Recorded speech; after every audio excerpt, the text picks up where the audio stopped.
to Democracy Now!, democracynow.org, The War and Peace Report. I'm Amy Goodman. Honduras is facing growing regional and international pressure to restore the overthrown President Manuel Zelaya. Earlier today, the 35-member Organization of American States said it would suspend Honduras unless Zelaya is returned to office within 3 days.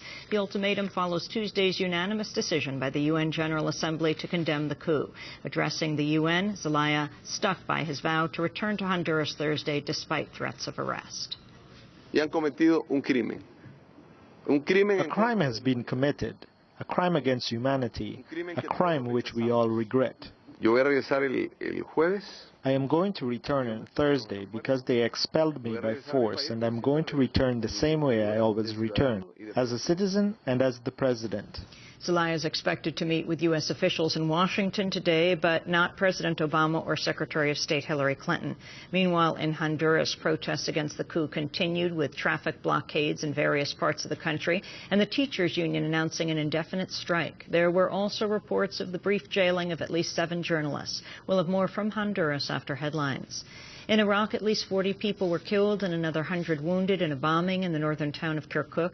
The attack came hours after U.S. troops completed their withdrawal from major Iraqi towns and cities to surrounding military bases. It was the latest in a string of recent bombing that have killed over 250 people in the past 10 days. At the White House, President Obama praised the pullback and called it a step towards Iraqi sovereignty. The future belongs to those who build, not those who destroy. And today's transition is further proof that those who have tried to pull Iraq into the abyss of disunion and civil war are on the wrong side of history. In other Iraq news, an auction for foreign oil companies to develop Iraqi oil ended Tuesday with just one winning bid. It's the first time Iraq's opened up its oil since nationalizing production in 1972. We'll have more from Iraq later in the broadcast. The Israeli military has seized a ship trying to deliver humanitarian aid to Gaza in international waters. On Tuesday, Israeli forces boarded the Free Gaza Movement's Spirit of Humanity and towed it to the Israeli port of Ashdod. The 21 activists on board have been reportedly denied attorneys and are set to be deported. The kidnapped passengers include a former U.S. Congress member and presidential candidate, Cynthia McKinney, and the Irish peace activist, the Nobel laureate, Mairead Maguire. Israeli spokesperson Mark Regev dismissed the boat's humanitarian mission. Israel every day is allowing humanitarian support to reach the people of Gaza, foodstuffs, medicines, energy, and so forth. This boat was not about that. This boat was about political activists who have been apologists for the Hamas regime, who have nothing whatsoever to say about Hamas's brutal treatment of the people of Gaza. The sailing was the Free Gaza Movement's first since it aborted an attempt in January after the Israeli Navy threatened to shoot the civilian passengers on board. That sailing had come just weeks after an Israeli Navy vessel deliberately rammed another of its boats, almost forcing it to sink.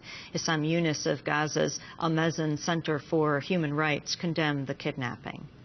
This would reveal the fact that Gaza is under occupation. Gaza is an occupied territory, and the Israeli authorities are imposing unprecedented siege over the Gaza Strip. It's not only closing the borders and have this effective control over the movement for the individuals and goods, but this time the sea. They impose very severe restrictions on the movement at the sea. So shipments that are in their way to Gaza full of humanitarian aid were not allowed.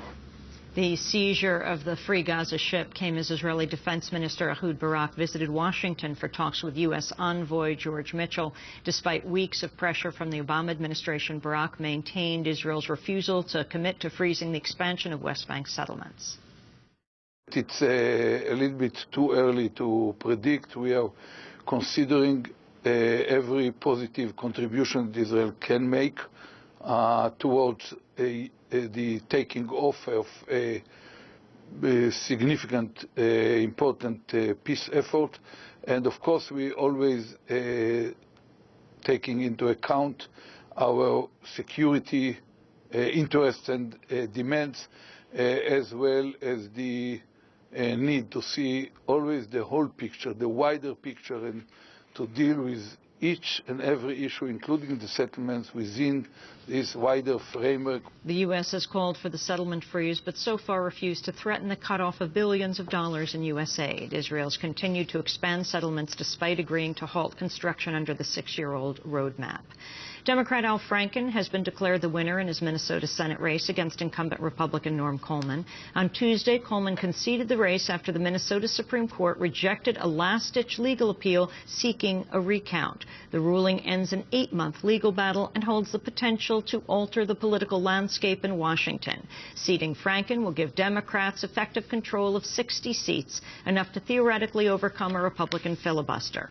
After the court's verdict, Franken addressed cheering supporters in Minnesota. I'm not going to Washington to be the 60th Democratic senator. I'm going to Washington to be the 2nd senator from the state of Minnesota, and that's how I'm going to do this job.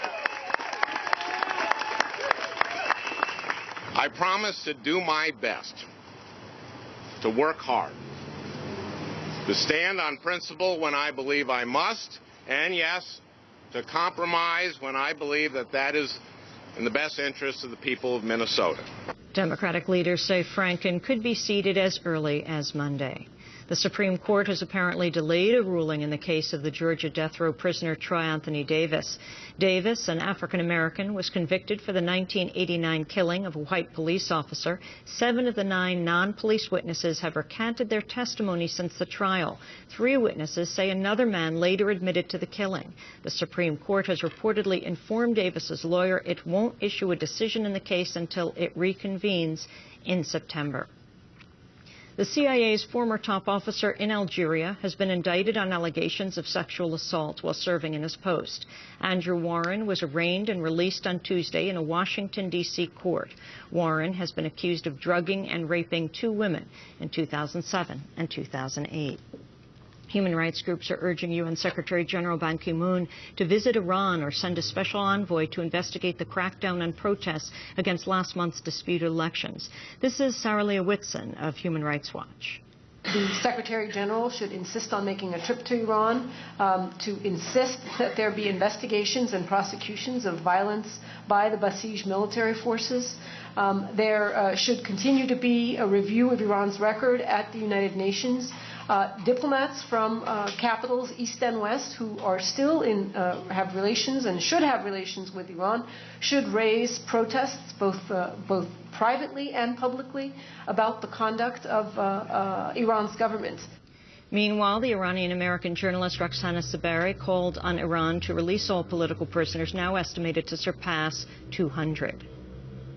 They are detained without due process of law, and the whereabouts of most of them are unknown.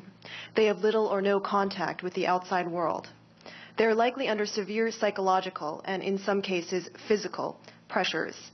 Many may be forced to make false confessions, and they have no access to lawyers. This is very similar to the treatment that I received. In Nigeria, the oil giant Shell is being accused of covering up devastating oil spills by blaming them on sabotage by local militants in the Niger Delta. Amnesty International says Shell has exploited Nigeria's political instability and lack of oversight to evade its responsibility for spills caused by its own faulty equipment. An estimated 13 million barrels of oil have been spilt in the Niger Delta, equivalent to an Exxon Valdez disaster every year for 40 years. Back in the United States, the retail giant Wal-Mart has announced it supports proposals requiring businesses to provide employees with mandatory health insurance as part of health care reform. Wal-Mart has previously opposed mandate proposals and even fought them in court. But in a letter to President Obama, co-signed by the Service Employees International Union and the Center for American Progress, the firm said mandates are critical to controlling rising health care costs.